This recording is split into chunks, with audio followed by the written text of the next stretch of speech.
Morning. Glad to see you on this Saturday morning.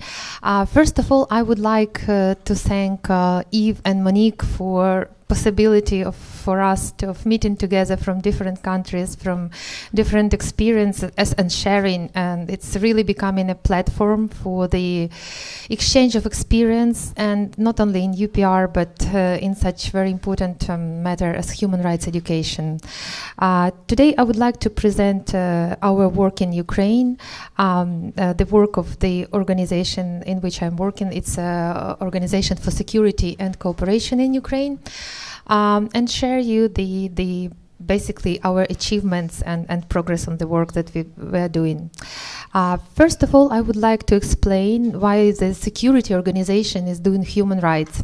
And in this regard, I prepared my first slide with the picture of children looking at the Universal Declaration on Human Rights when it was adopted in 1948. So the UN took a lead in the development of this important document, and even at the time of its creation, there were already some debates between the states.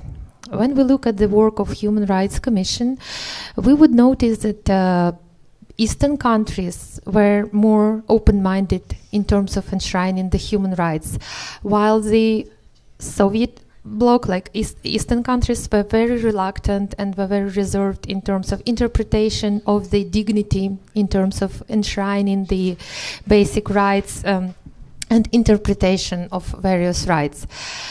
And then later on, the Cold War began. So basically making the gap between East and West even deeper. And the Cold War continued, but the countries needed a forum for cooperation. They needed certain platform. And that's how the OSCE evolved. It evolved in 70s, and Geneva also took a very important role in this regard. Should I use this one? Okay, thank you. So Organization for Security and Cooperation evolved in 1970s. Okay. Yes, thank you. First of all, as a conference for security and cooperation between various states. Currently, there are 57 participant states. And it gathered in Geneva as well. The conference took place several times. And in 1975, the final Helsinki Act took place. Basically, this is document enshrining core mandate of the organization, basically achieving agreement in socio-political area, in military area, and in human rights as well. Because the OSCE has very broad concept of security, part of which is rule of law and human rights. All of the documents within the OSCE are soft law documents. They're not legally binding. But it doesn't mean that the countries should not basically execute them. I would like to mention two important documents. It's Copenhagen, adopted in 1990, and Moscow in 1991. Why I would like to mention them? Because they basically, during these meetings, the participating states agrees to develop human rights education programs and courses in schools, university students, and civil servants. Basically, it was later reflected in human rights action plan and human rights program. Also, we have our main decision-making body, the Ministerial Council. And in 2005 decision, it also adopted the decision on promoting human rights education in all 57 participating states.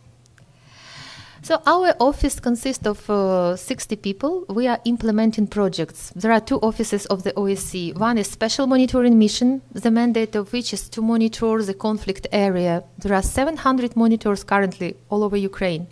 But we are not the monitoring mission. We are doing projects, and we need requests from the government country. We cannot initiate our project by ourselves, but it's very good to some extent because it could ensure the ownership of the results. So what we do is needed by either government or civil society with some institution who could be the beneficiaries, the national beneficiaries.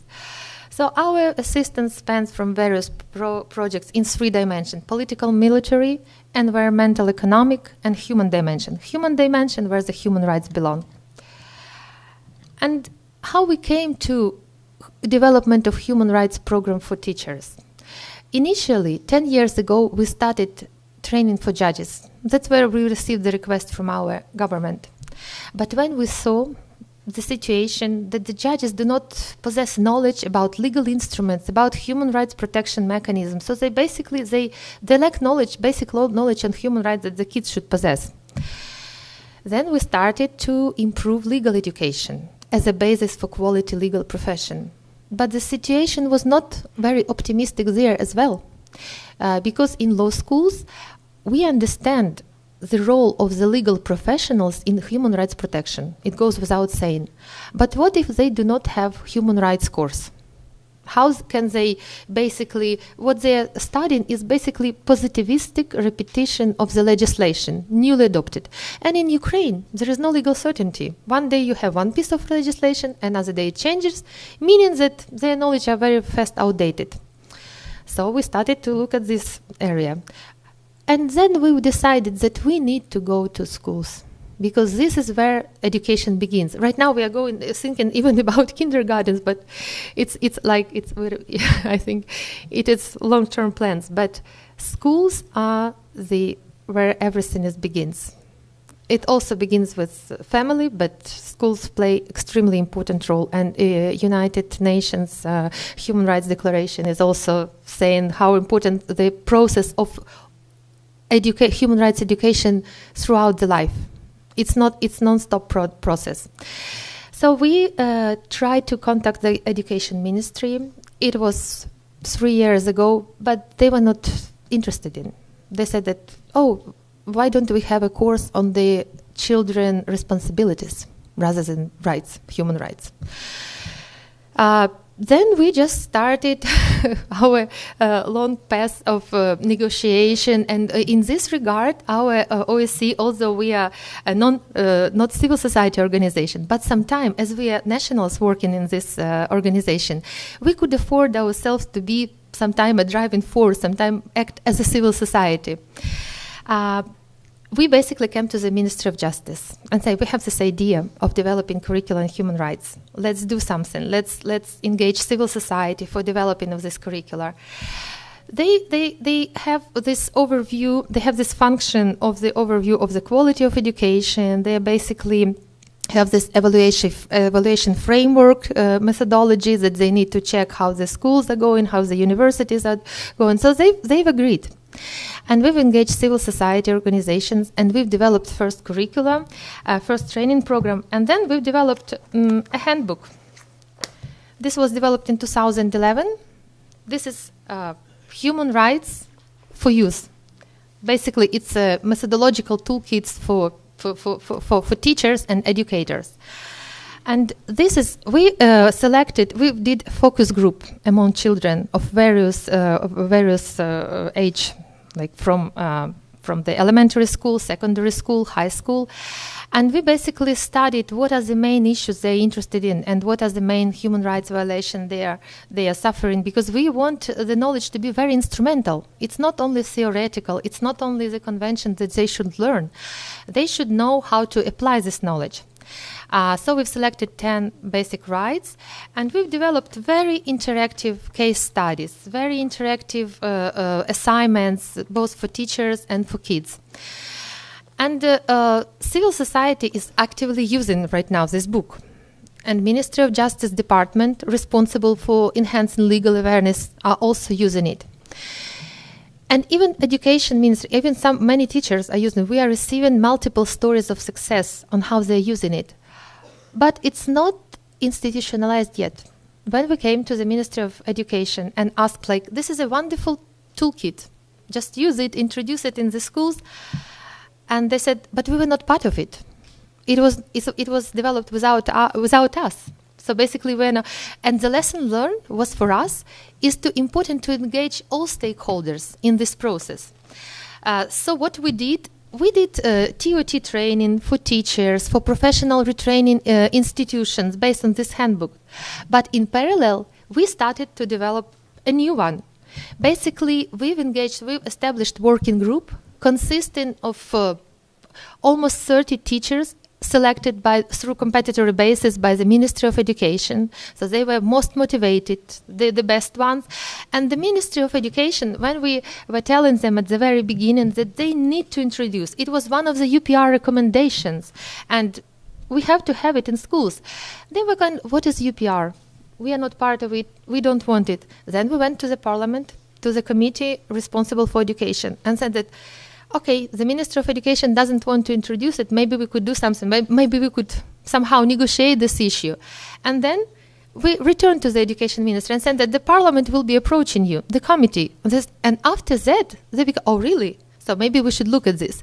So it's always like negotiation, informal contacts that could, and they did get back. The committee became interested because they didn't also knew about such instrument as UPR and the necessity to respond and the necessity to follow up. So that's how they've got in touch, and right now we have good relationship with the Committee of Education, who are also willing to involve, because the country want to show that it's at least met one recommendation on human rights education. So this working group, we've started development of the handbook that would basically comprise three level of elementary school human rights education, secondary and high school. And in this regard, by developing, we used our guidelines. We have Rule of Law and Human Rights Headquarters in Warsaw. It's an Office for Democratic Institute for Human Rights, ODIHR. They have developed guidelines on human rights education. Basically, they've developed similar guidelines for law enforcement institutions, for the civil society organizations, for the secondary education, and for the healthcare workers. So these are very instrumental tools on how to develop human rights curricula. Basically, what they suggest is that it should have certain goals. It should have established learning outcomes, because you cannot just develop a program without setting concrete knowledge and understanding, basically requirements, attitude and values requirements, and skill. So what learner is aware of, what learner demonstrates, and what the learner is able to do, what skill he or she possesses. And our courses, they all have this description. And when we are doing TOT training, it is very useful for the teachers, and basically it could give them a freedom of selecting this or that case, but they should definitely know what they want to achieve and what the product of this education should be. So regarding the knowledge and understanding, basically under this under these competencies, we put knowledge on legal instruments, on convention, on core human rights violation, so that the children could be aware of what is existing, the basically what the historical background. The attitude of values, it's basically they should be respectful to each other. They should promote the attitude of interest. They should be engaged. And this is the main challenge, because the case studies should be very up to date. We have faced some challenges in developing. Sometimes teachers, they think that the kids are very young. They don't think, but kids are growing so fast right now, that we need to adjust these case studies in order to keep the interest of kids. And that is where we were facilitating it slowly, because what we faced in Ukraine, that many teachers, they were rather selecting the cases like with bunnies, with cats, rather than real cases between people, between human beings. And we were advising them very in a tactful manner. And finally, they could, if it's done in a tactful manner, they could hear us. So it was kind of breakthrough for us in order to ensure that the case studies and all the assignments were up to date and were basically instrumental for the children in their learning process.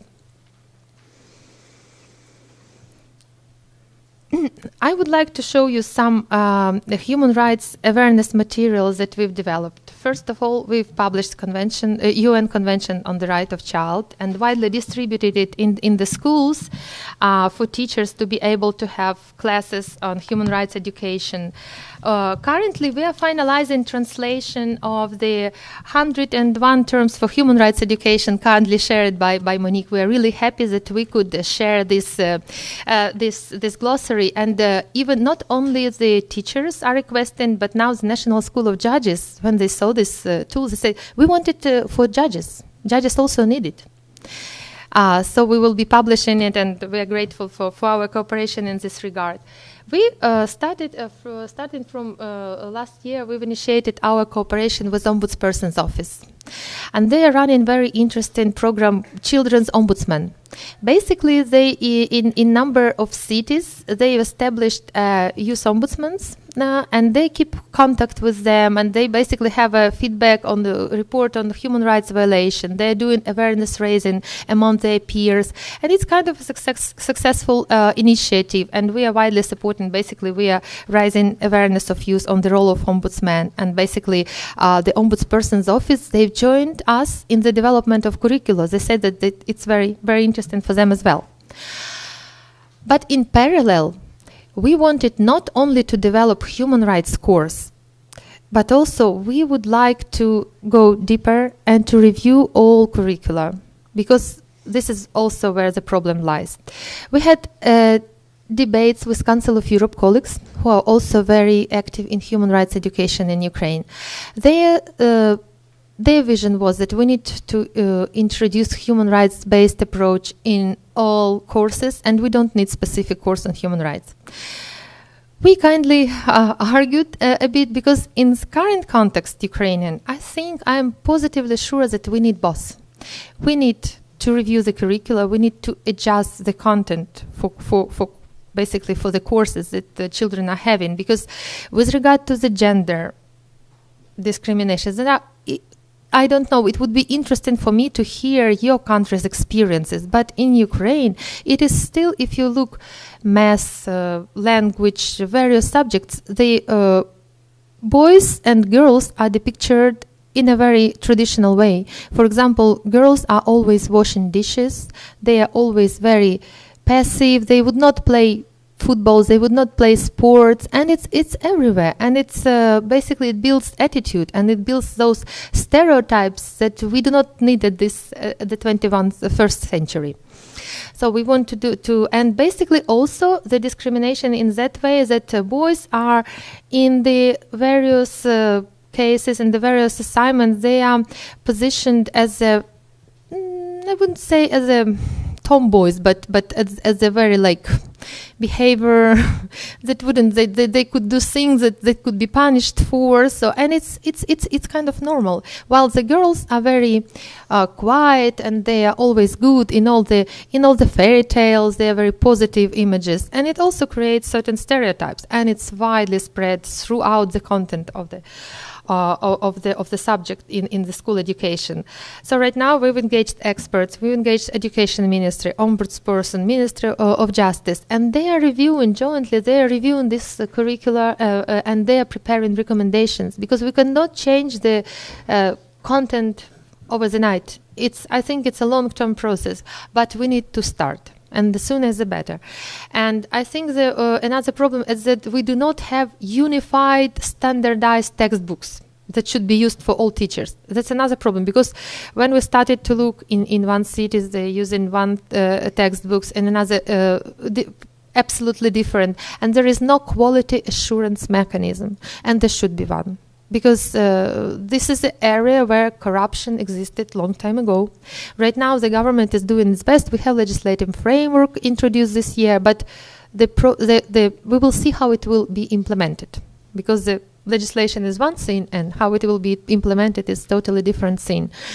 And many textbooks were created just and promoted in some schools just in a way as a related to the corruption, and it should be something done also on the national level. The Education Ministry is not having exact plan of action right now, but we definitely need quality assurance framework, and that's where we would like to look for the next year and beyond.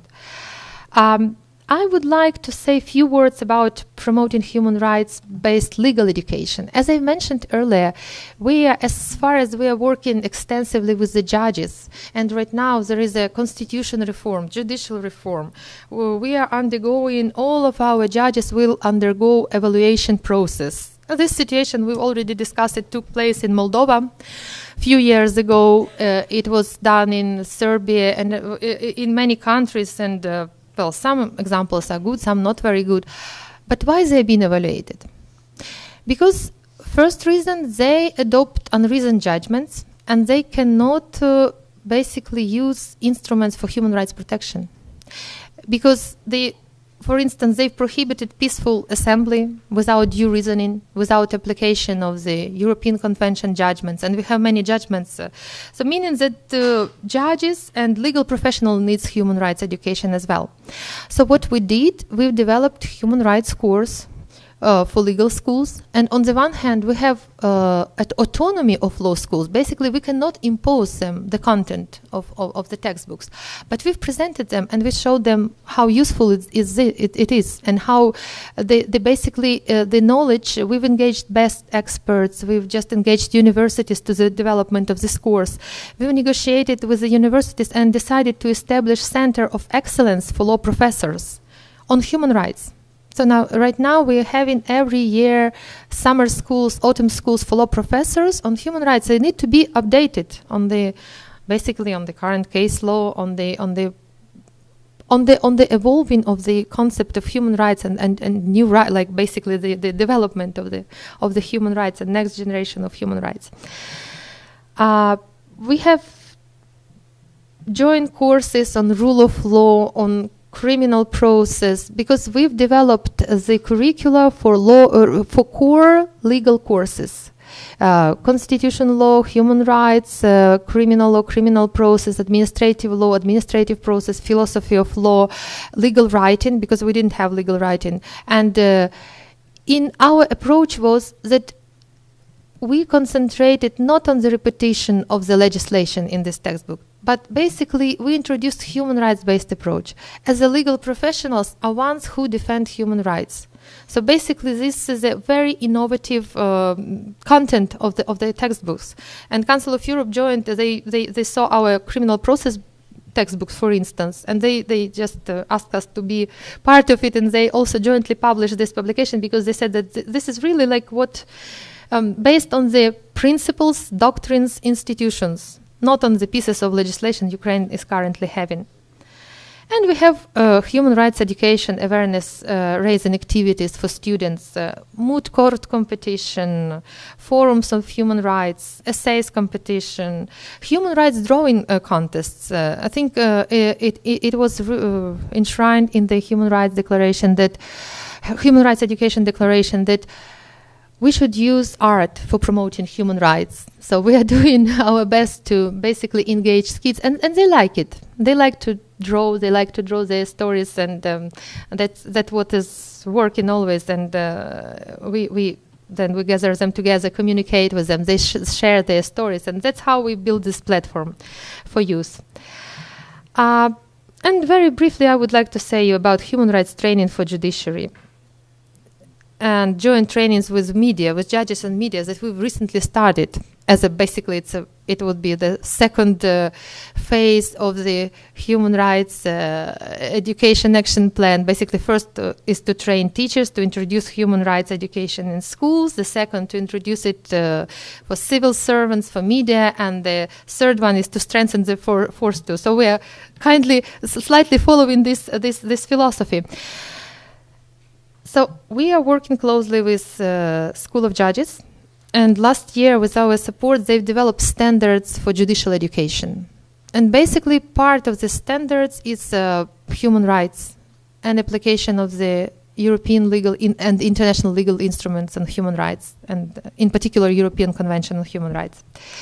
So we are currently developing online courses for judges on various human rights issues, and doing TOT training. We've established rosters of trainers among judges, and judges are the developers, the same as teachers.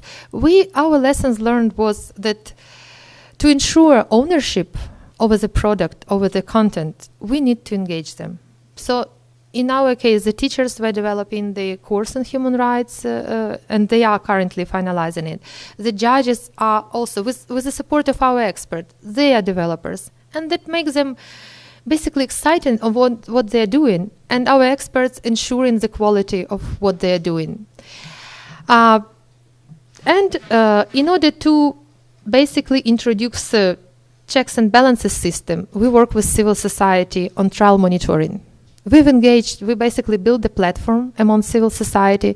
We work them with schools, also we work with law schools, with legal clinics and legal aid providers. But I would, it's a separate topic that I could talk about, but maybe we could discuss it later. But on trial monitoring and judgments monitoring, we've established that platform for civil society because we need to measure the temperature. It's kind of like a UPR for fair trial rights. And basically, right now, what I'm thinking about, because they are producing this report on the adherence of fair trial rights through the court proceedings, and we have wonderful methodologies offered by the Office for Democratic Institutions and Human Rights, ODIHR, of each stage of trial monitoring. And then this report that they produce, it could directly feed the UPR with regard to the Article 6 of the Convention, with regard to the fair trial rights. And right now, this idea that we are having, that basically we just need to train them on UPR as well, because they are really driving force. They do not only trial monitoring, they are very instrumental in advocacy. We have a platform for advocacy for human rights promotion with regard to fair trial rights. So there is one missing link, that they could be also feeding the UPR report prepared by civil society. And we are thinking how to establish this linkage.